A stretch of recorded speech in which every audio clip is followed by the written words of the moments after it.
Alright guys, so you see on that end as well as this end, everything, all steering components are brand new. Just put in my brand new Monroe dampener, which I have a post to do on that, or video to do on that.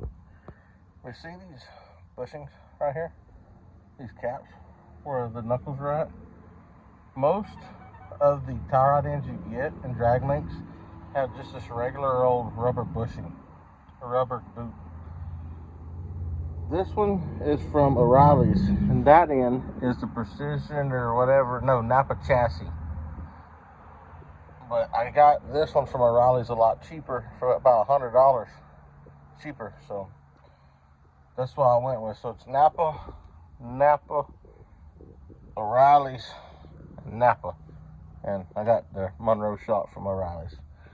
But as this is going to push either way, these bushings on either side keeps that drag link and stuff from rotating, so that takes out slack and keeps the slack down. So the only slack you're going to have would be right here and right there, or if your track bar was bad, which all my stuff's brand new.